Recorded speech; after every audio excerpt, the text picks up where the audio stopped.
Donc déjà, quand on nous dit que l'ONU doit venir dans 3 jours, au même moment que l'information est donnée, le même moment, il y a des morts qui se présentent en face de vous pour vous dire que vous avez intérêt à garder le silence, à fermer vos bouches sur tout ce qui se passe ici. Et pendant ces 3 jours, on nous donne des kits qui disent que c'est de la part de l'ONU. Dans ces kits, on a des pantalons, des culottes, des débardeurs et puis un peu de pull ou bien une chemise quelconque, en tout cas quelque chose pour être un peu bien habillé. Et de là, on attend l'arrivée de l'ONU. Quand l'ONU est arrivée, on a été classé en plusieurs groupes selon la nationalité. Et avec la tête abaissée, comme une forme de soumission. Et d'ailleurs, c'était une forme de soumission. Parce que chaque jour, c'est comme ça, on nous sortait tous pour nous déposer sous le soleil. Sous le soleil, avec la tête abaissée. Parce que si le Libyen te surprend en train de le regarder dans les yeux, automatiquement, vraiment, ce jour-là, tu ne vas pas vivre avec la peau. Ça, c'est clair. Et dans la présence de la délégation de l'ONU, on avait toujours la tête abaissée. Et on n'a pas eu la parole de la part de l'ONU. On n'a pas été questionné sur il y a des personnes qui ont des cas très importants, qui est le cas problème politique avec son pays. On n'a pas été demandé à tort, on n'a pas été demandé pour toutes ces choses.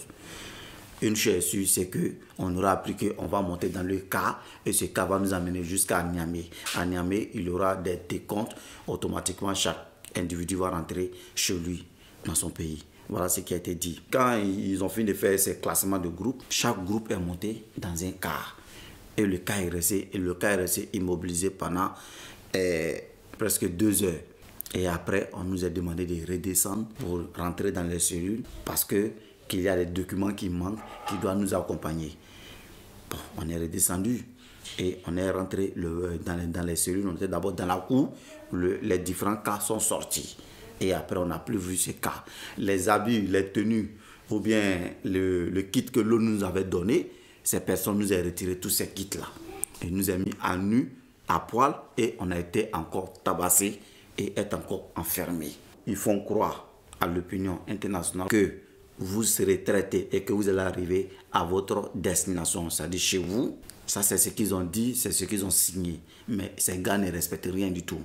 Dès qu'on vous embarque, et que vous faites la route, vous n'allez jamais arriver, vous n'allez jamais sortir de la Libye. Ils vont toujours continuer la situation pour vous ramener à une position que personne ne connaît, si ce n'est que eux-mêmes.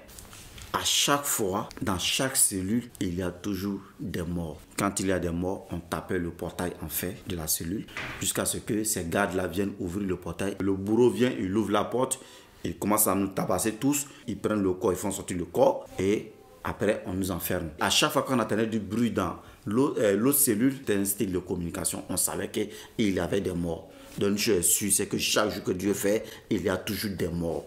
Quand je dis des morts, ce n'est pas 1 ni 2. Il y a toujours des morts. C'est clair. C'est comme ça. Et il y a des personnes diabétiques. À force d'être assises sur le soleil, ils font la tension automatiquement. Ils ont des blessures sur eux. Ces blessures ne sont pas traités, ils n'ont pas de soins parce que personne même ne reçoit de soins.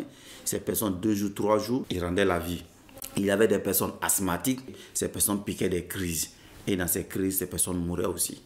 Il y avait aussi des personnes aussi, à force d'être trop terrifiées par ce qui se passe, ils acceptaient eux-mêmes leur propre sort et ils faisaient des bruits et on les tabassait, ils finissaient par rendre l'âme parce que du coup, à force de les frapper, ils avaient toujours des endroits cassés, la côte qui venait se briser et qui prenait parfois leur côté de respiration. Ces personnes avaient du mal à respirer et 2 ou 3 jours, ces personnes mouraient.